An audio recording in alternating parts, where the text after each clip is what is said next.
South Africa have drawn the series against I was going to say New Zealand in a fantastic comeback after a massive victory in the second test out of the two-match series. South Africa winning the game by 198 runs on day 5 of the second test. What made it phenomenal to us and how happy we are, we will all discuss that on today's show, of course, and we'll see who calls in, because this is the opportunity for you guys to call in on the show as well. Uh, the link is in the live chat for you guys to get involved and chat to us straight away. You can do that. That is pinned to the top. First and foremost, I'll give a quick summary and we'll see who calls on. I've sent the links in all the groups as well. Let's see who's available, and we'll be chatting about this particular match. So, before we get going, before we get started, subscribe to this channel, click that notification bell for all future videos. Also, smash the like button, comment, share, subscribe to Cricket Fanatics Magazine monthly. Every issue is 100% free, straight to your inbox every single month. The link is on the screen as well as in the description. So, guys, go ahead and do that. Without further ado, let's get straight into today's video.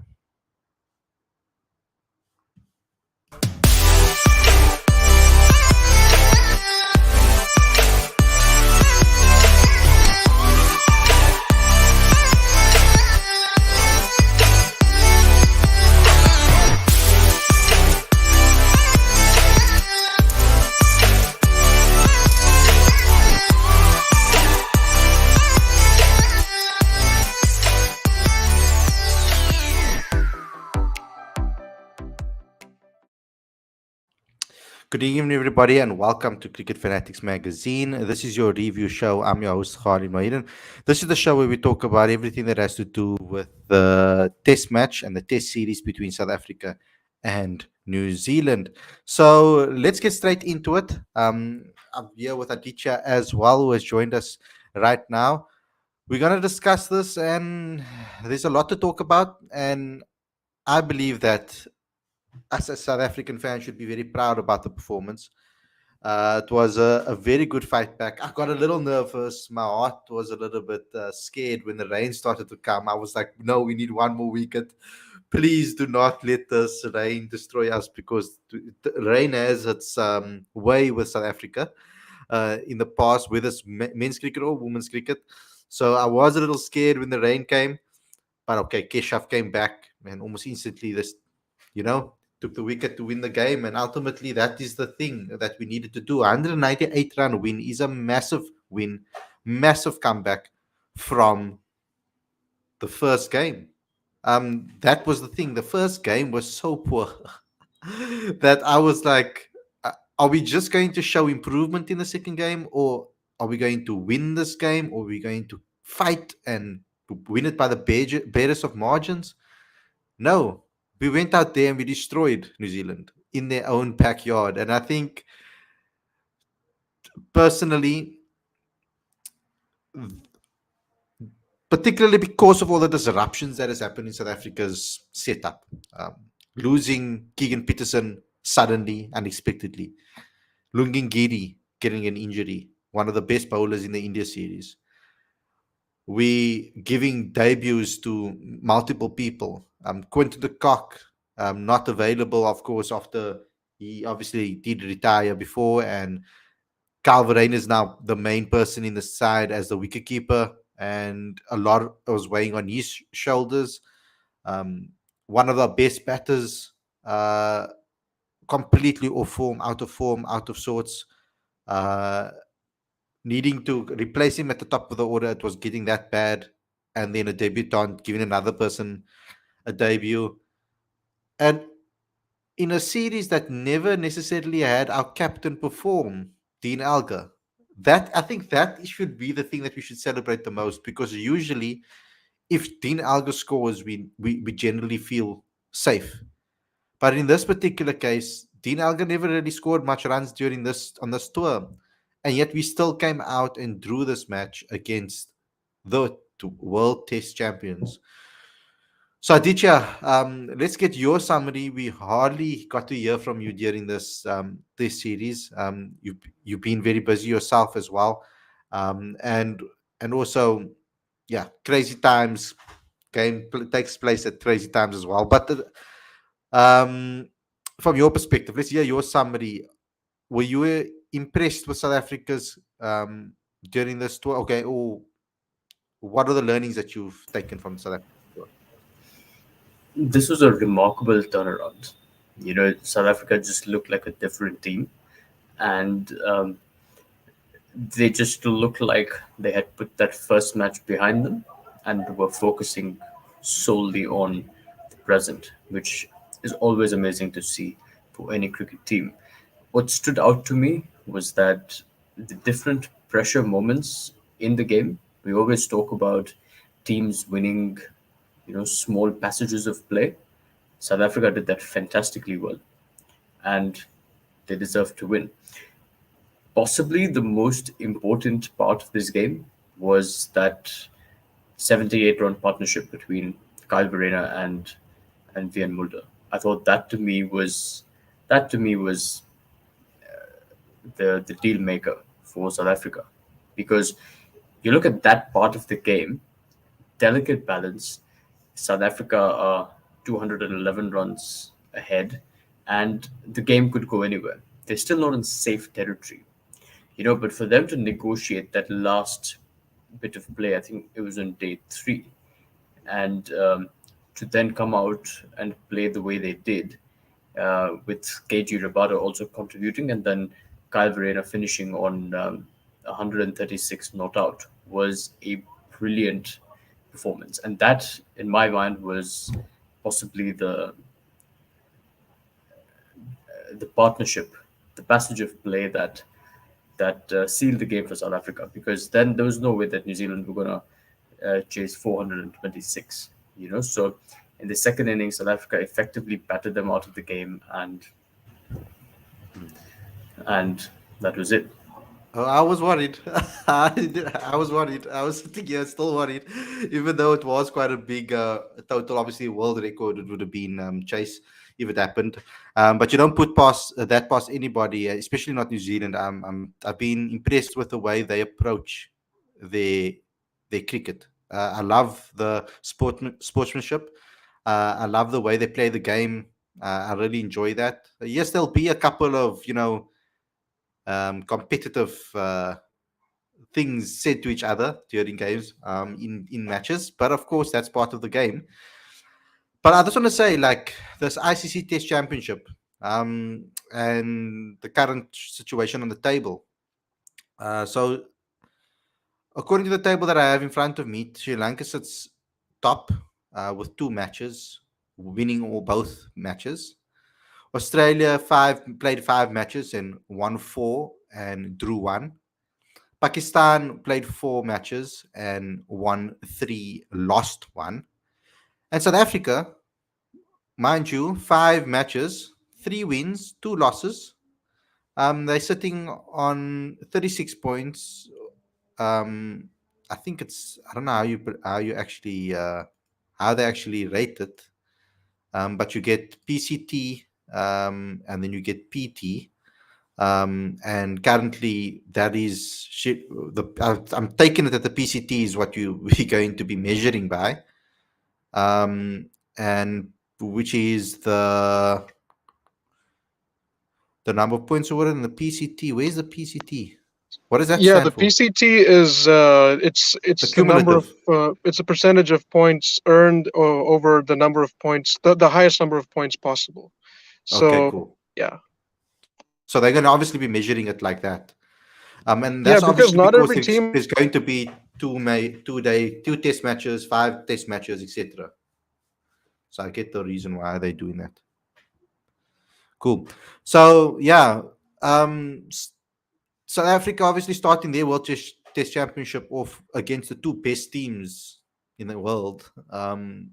It's the finalists of the World Test Championship, and crazily, that's the way we started off, and we did pretty well, beating India, drawing to New Zealand. So hopefully the next time around things will get better and we'll get stronger. But about you, just want to add to that quickly.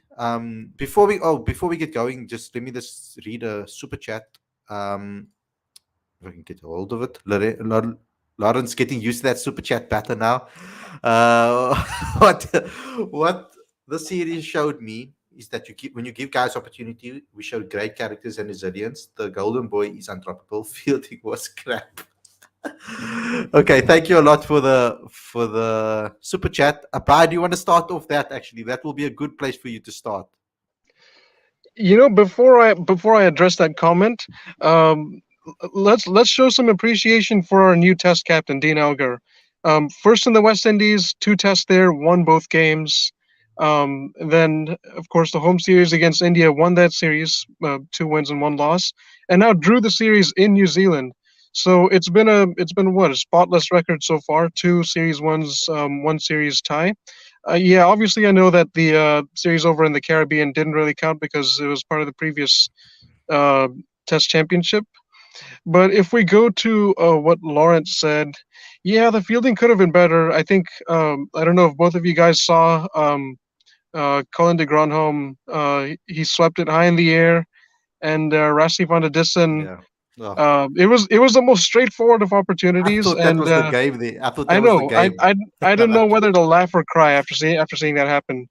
But yeah, I think one of the biggest takeaways is if you trust your guys to perform, most of the time it's gonna be fruitful. I'm a little disappointed about Aiden Markram. He did play well in the first inning, scored a pretty good 42, but he got an excellent Yorker from Matt Henry in the second innings.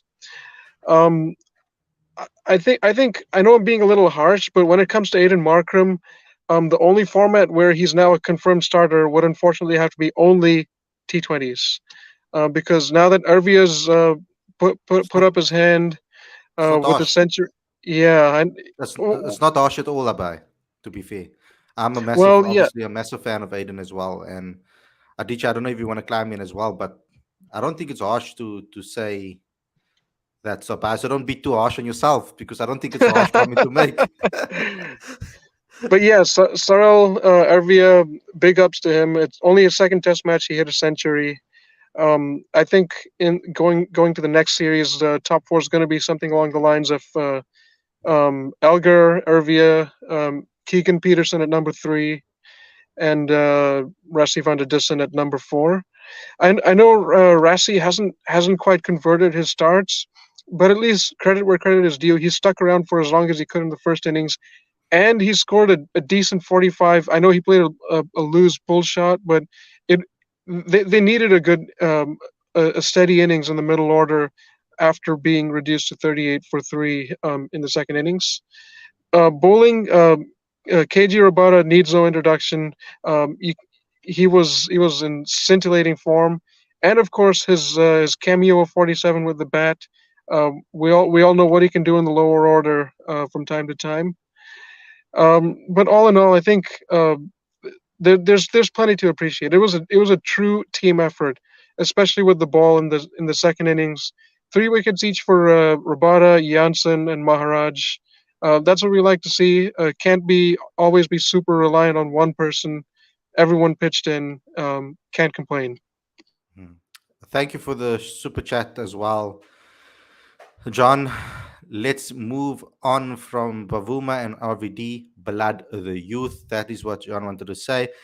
I think that's an excellent point that we can speak about right now. Okay, this is not a statement. This is a thank you for the super chat again. Remember the name Kagisura Barada, Ralara people. Hey, I'm sure I'm the first one to say that. I'm not sure I've said it on the show before, but let's not take it. You can have that one. No, not it's paid. You paid for the 14 rand for the super chat. You copyrighted it, but I'm pretty sure I said that before, or someone has said that before. I don't know, but I it's say still funny. Johannesburg, Lara. So let's talk about it. Let's speak about the youngsters coming in.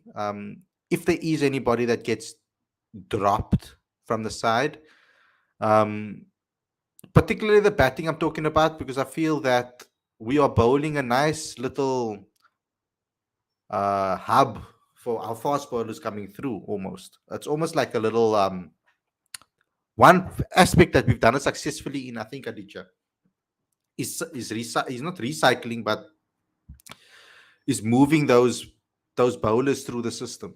So when there are players missing, big players like Anik Nokia, I felt looking at this wicket, I thought Anik Nokia would have been superb on this wicket. And losing a guy like him in two major test matches, um, it did hurt South Africa, but it showed South Africa's depth in the bowling department because we could easily just bring people in and let them have an opportunity in the bowling departments. So that shows that the thinking with the bowling unit, the talks, the coaching, everything, the strategy when it comes to which bowlers should be selected, how they approach should be their strategies. I think that's top notch, and I think Shah Langeveld needs to get a lot of plaudits for that because whatever he's doing with that bowling unit, it's keeping consistency over time, which I think is excellent, and keeping the standards high. That even when you're missing two of your main senior bowlers, we still feel confident that your team can bowl out the opposition. And I think that is something that we can be very proud about because we did it twice, where New Zealand didn't manage it in this particular match. So, Aditya, let's talk about the youngsters because I think that is the batting department we need to think about when we're talking about maybe dropping people. Um, if there was, because it's difficult to drop people from a from a winning team. And now, mind you, I do think that Aiden Markram looks like he's going to be moved to number 4. It does seem that that's the direction that they're going with. And when Dean Alger spoke about Aiden in his little video afterwards, which we posted on the channel, it did seem like he was um, less worried about Aiden because of the 40 that he scored, which I don't think should be the case in this situation because I think Aiden is struggling currently. Rassie van der Dussen has never looked settled to me personally in Test cricket. He's phenomenal in white ball cricket, but in Test cricket, he's always made me a little bit worried. But he gets the results. So Aditya, the age gap between the two players as well. I think those are the two players we'll be looking at to maybe let go if we're going to drop anybody. Do you agree with that, or is there maybe another aspect that you are looking at? Ooh, it's the million rand question, as the Bible always says. Um, Look, it's a tough one, right? I know I'm a huge fan of Aiden Markram. I'm also a huge fan of Rassie van der Dussen, and I want to see both players succeed at test level. Um, with Aiden Markram, there are some technical tweaks that he could make, perhaps, and generally he's low on confidence. That's quite evident. Uh, is dropping him the right option? I don't know. Maybe he needs time away from the game. Maybe he needs a bit more rhythm because I was just watching one of Steve Smith's interviews now that the Australian team has landed in Pakistan, and he hasn't had the best 2 years as well, right?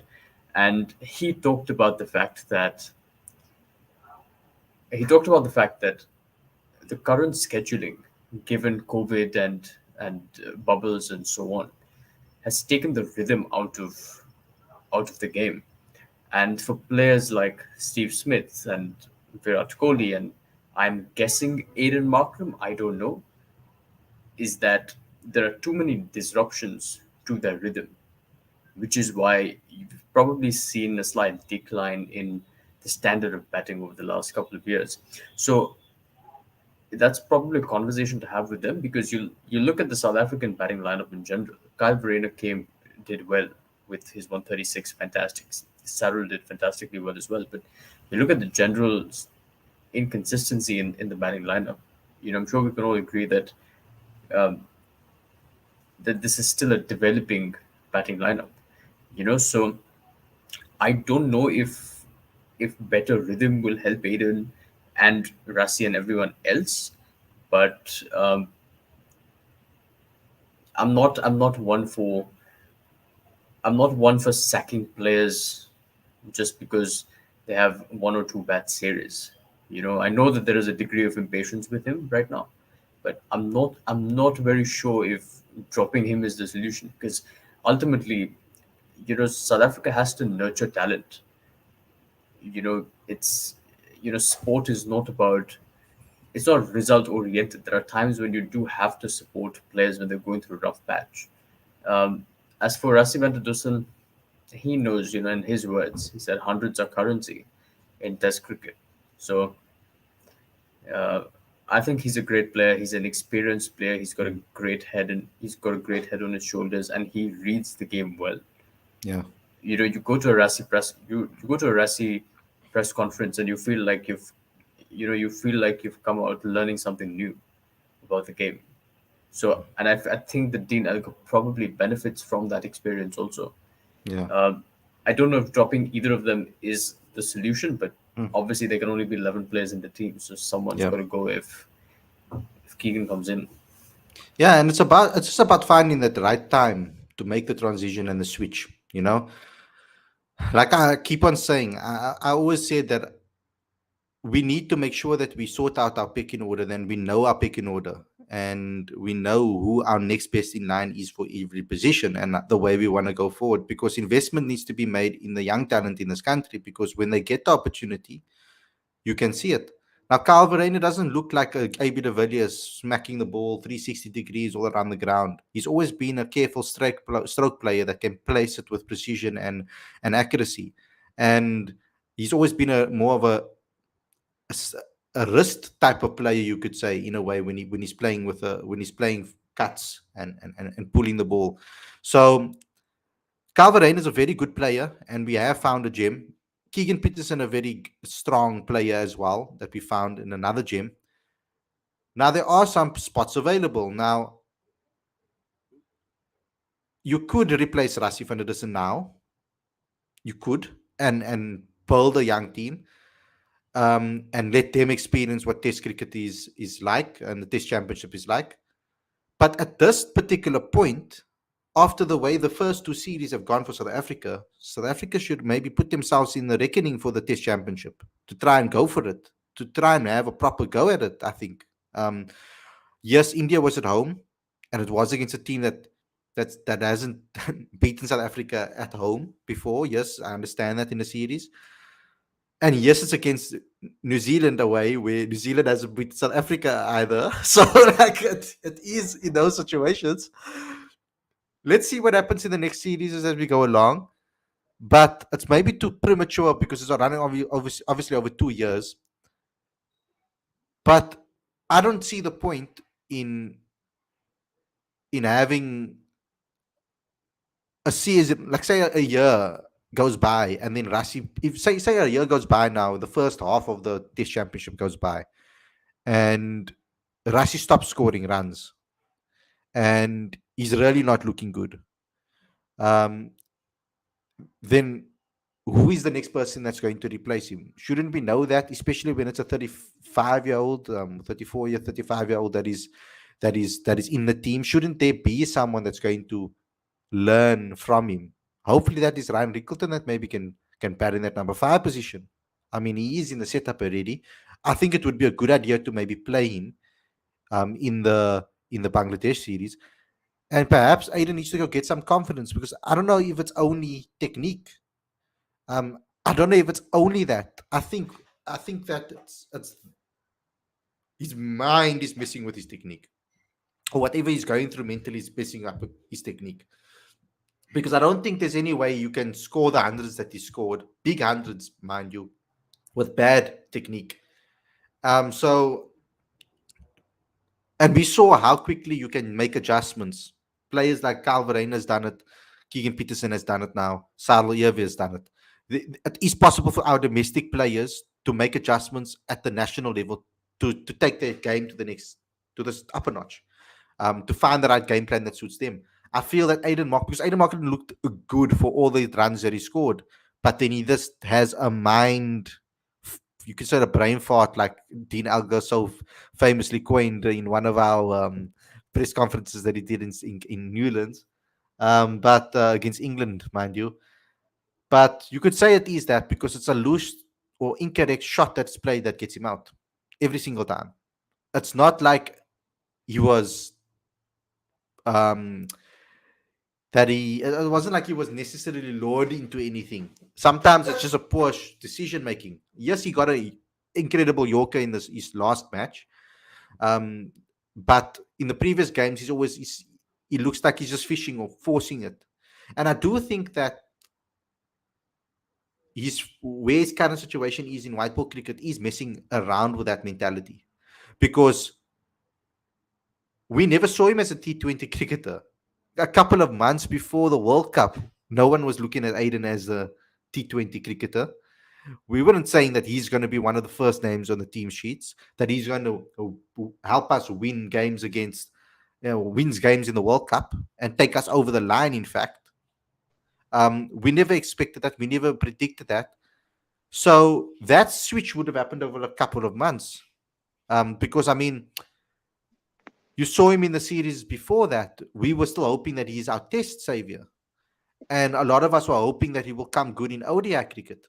And T20 was almost like last on the list when it comes to Aiden Markram. I mean, even the IPL contract, it was almost a sudden thing that happened with him out of nowhere that not a lot of people maybe predicted the first time around. Second time around, after the World Cup he had, and after that consecutive half centuries that he was scoring, yes, then the questions started coming. But from where Aiden started this 2-year period with Mark Boucher and where it's ended or where it is currently are completely two opposite views, because we were looking at him as a test cricketer. I wasn't even thinking of him in T20 cricket at the time, because as an opening batter, Yanaman Malan was the guy, and all of us knew that. And Temba Vuma was the captain, so he was always going to start. So, and Rassie van der Dussen was the best white ball cricketer that South Africa has produced in the last couple of years, and he has to start. So David Miller's in the team. So a lot of people never looked at Aiden Markram as getting into the T20 side, and then he became one of the most important players. Had to make sure that his T20 game is sound, especially with us going to the World Cup. So a lot of pressure on him to get his T20 game waxed. And then it's straight from that into Test cricket. So, yeah, it is a confusing one, because I don't think it's necessarily just purely, oh no, it's his technique. I don't think it's as simple as that. Or maybe I'm just whack. Yeah, I think well first of all, this is probably my last statement, since I gotta bounce in a little bit. Yeah, with Aiden Markram, it's remarkable how he transformed into a very attacking T20 batsman. Like you said, it was the home T20 series against Pakistan, when South Africa ended up resting a bunch of guys. That's when Aiden Markram got to play all the games, and he did so well, and that's what boosted his chances to make it to the T20 World Cup squad. But if we go to Test cricket, if we were to look at the India series, for example, Mohammad Shami got him out, I think, in all the Test matches, Yeah. and he took him. He first took a middle stump guard, and then I think in the third game he took an off stump guard. So he was constantly left Other way around, yeah. guessing. Yeah, he was constantly left guessing, and even when he drove, his head was falling over a little bit. So he was really in a tangle, and he couldn't quite figure out what had gone wrong. He seemed to maybe find a little bit of form in the first innings last game, 42. But then again, it was a decent start. He could have, which potentially could have been a bigger score, but it wasn't to be. He ended up edging to the slip cordon, and that's how he got out like quite a few times against India too. So I think there's a technical flaw that he hasn't quite ironed out, and it'll probably be best for him to head back to the domestic scene, regain some confidence. It's not the end of the world. I mean, he could get a spot back in Test cricket if he has a solid season.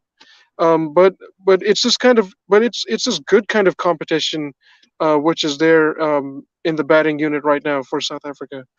And I think, Yeah, from not having a batting unit, like us not knowing who it's going to be, to having a whole mhm, batting unit plus a picking order. I think South Africa should be very happy with where things are going. I mean, Boucher needs to take credit as well, I think, over here for this. We don't give him enough credit with everything that's going around him. He has to take some credit yeah, for the way the team's performing currently. It's almost in image most of the way definitely. he played, you know? Yeah, and lastly, I think when it comes to Rassi, you always seem to notice that he's kind of in this survival mode kind of approach. You don't often see him uh, going for his shots early on. We saw that in the first innings. In the second innings, he kind of changed his approach, especially when Neil Wagner was bowling. But just like what he said, big scores are very important, especially in Test cricket. And even though he did an okay job last game, he did struggle against India, and I think he's acutely aware of the fact that he will need a big score as soon as like the first test against Bangladesh, and that couldn't be a better opportunity because as amazing as he's been in white ball cricket, I think fans are left kind of wanting more from him in Test cricket. So I think that's a good place for me to sign off. Thanks, guys. Thanks, Abai. Yes, some excellent points made there, by Abai as well. Thank you for coming on the show. Aditya, like, but we also need to. I know a lot of people say, "Oh, give him a chance, give him a chance, give him a chance." It's Test cricket. It's not Oprah Winfrey show.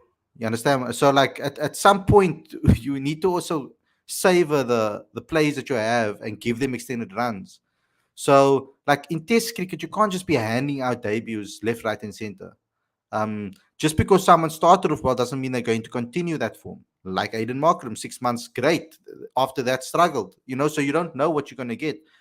Sarel Ewe, the reverse, started off bad. KP, the reverse, started off badly and then, did well after a while. So um, we're going to have to have a look at that. I do think currently with current situation, if they're going to drop anybody, I think the dropping pick in order needs to be obviously with regards to maybe Aiden and Rassi.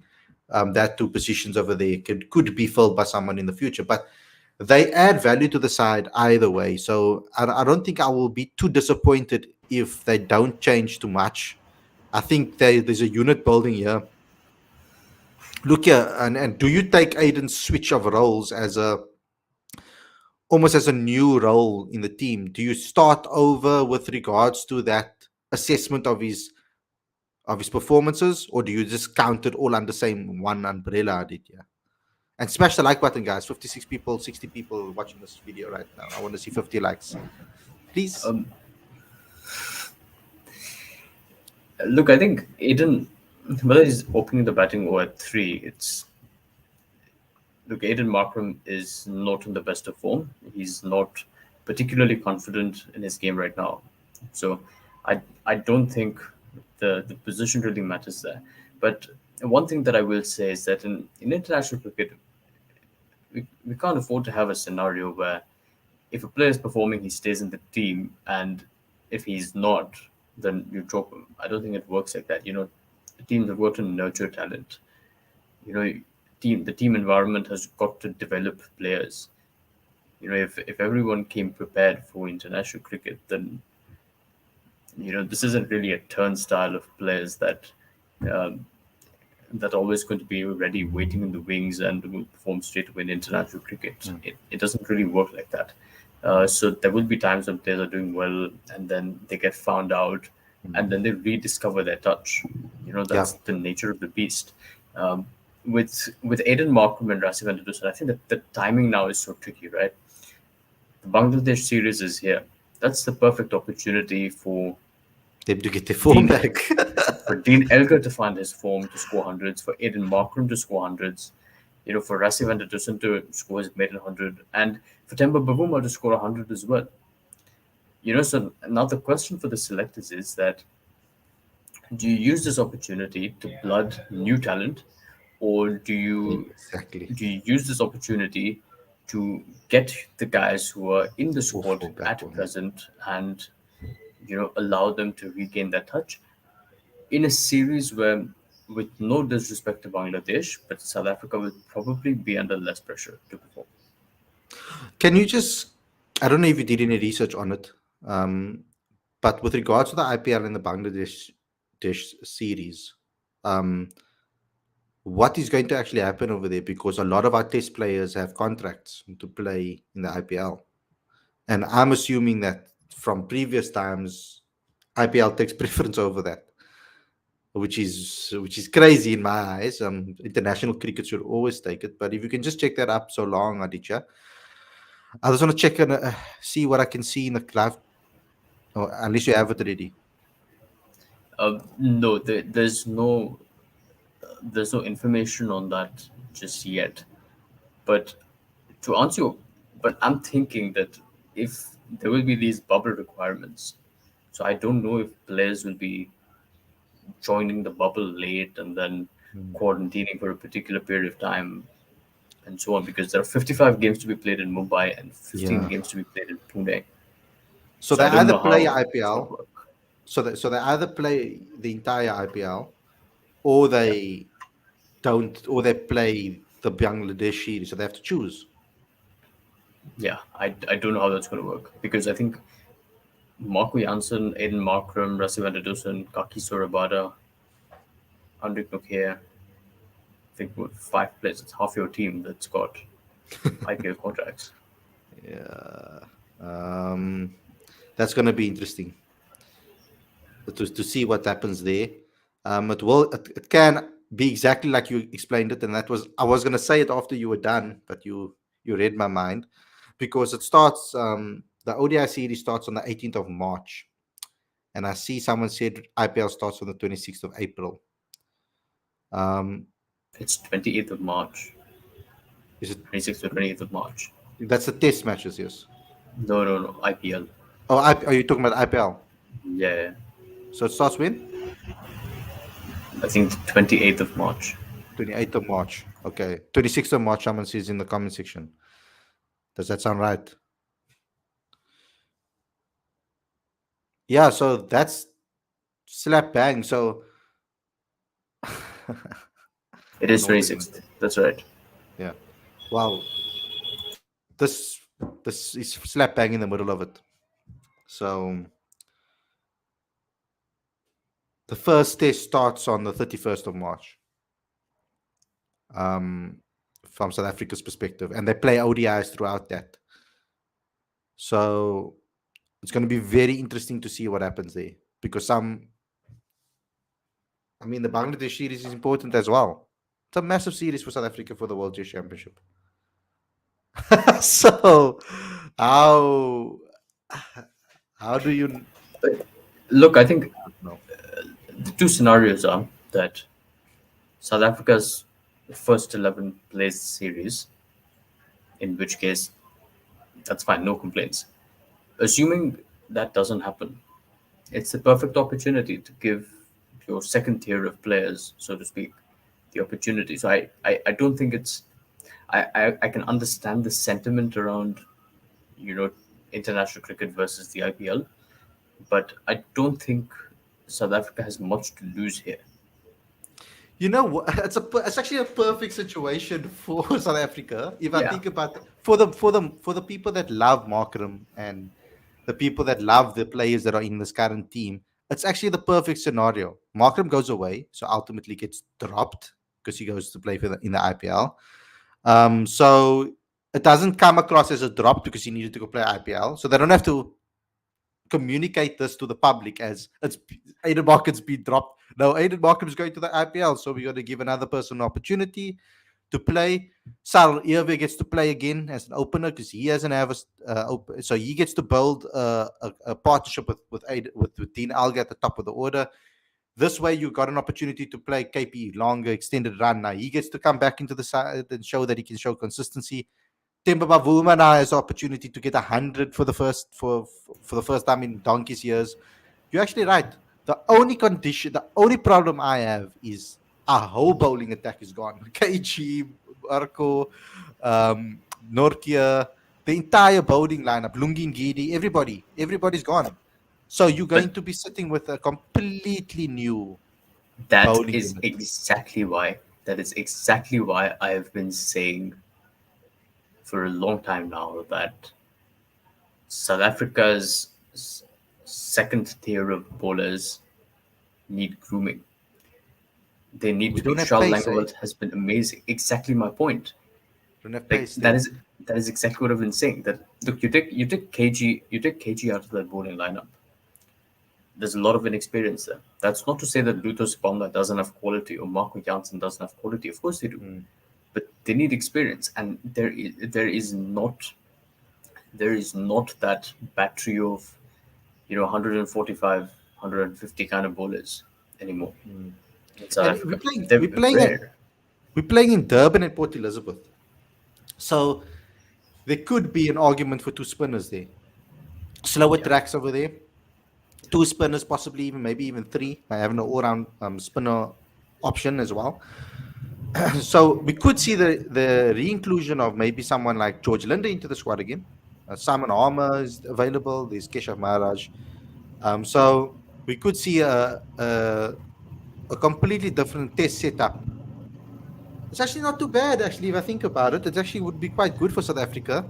it's Either not. way, either way, it would be. I feel. I don't think either way I'd be upset. Actually, to be fair, Yeah, it's look, unfair from a competition perspective because you're literally playing like a second team. But from a development perspective, to really give guys opportunities, we are actually quite privileged and lucky that we have that opportunity right now to do so. this is exactly what this is. This is a perfect situation for the selectors, right? Because they don't really have to justify a lot of their decisions, and we know who the second tier of players will be to replace these guys. Now, assuming Very next interesting. series after the IPL, England, the first 11 will slot back in, right? But assuming someone gets injured or someone is out of form, you've given exposure to the next set of players to come in if there's a problem, and that they will have adapted to Test cricket. That's exactly the kind of situation you want. So either way, it's a win-win situation for South Africa. Never thought of it like that, Aditya. That's actually a very that's interesting that it actually came out now in this conversation because I was a little worried in theory, but when I actually go deep and think about it, I mean, in the ODIs, we're giving people opportunities anyway, so I'm not really worried about those. We're probably going to see like a similar team that played against the Netherlands against in the ODIs because a lot of the players will go to the IPL as well, I mean, bubbles, etc., and travel early. So South Africa that's was willing to play. South Africa was willing to play an ODI series against India without Kaki Sorabata. They were true. willing to rest him against India. So why can't that same policy apply to Bangladesh? True. So we'll see who's actually for South African fan base like us who've been asking for answers. We'll know the exact answers at the Bangladesh series. We'll understand and know what the picking order really is, including transformation, including every single thing, because it will expose all of that. Because where the players bat in these circumstances, when they're going to need to find numbers anyway, with regards to transformation, we will know exactly who's in the picking order and who's not. So it is actually going to be an eye opener. The Bangladesh series is a good topic to discuss, maybe on a podcast show, with everybody. But yeah, I just want to say quickly to finish off everything. Just want to say thank you to everybody for sticking through with us during the series. It really was a help to all of us. We got a lot of traction on the website, etc. Downloads on the magazine, views on the shows during this period. So please continue supporting us. Please just keep on being involved with everything that we have available. So smash the subscribe button, comment, share, smash the subscribe button, and click that notification bell for all future videos. We are nearing closer and closer and getting closer to the 3,000 mark on YouTube, which will be a very good achievement for us. It's a very proud achievement for us to continuously grow this channel and see the numbers go up. So it's good to see that we are growing. So we're getting closer and closer to that. So please get involved there. But also subscribe to Cricket Fanatics Magazine monthly. We hit the 2,000 subscribers recently, with the digital magazine. Please get involved. The link is on the screen and in the description. And if you want us to continuously improve and grow as a company, because we are 100% bootstrap, guys, get involved in by becoming a Patreon. The link is on the screen as well as in the description. You can choose a tier that suits you, and you can get involved there too, and also get involved with the super chats, guys. Every single show, like you saw some of the guys on here, Lawrence and Jean, get involved in the super chats over here. Join them next time on the show, guys.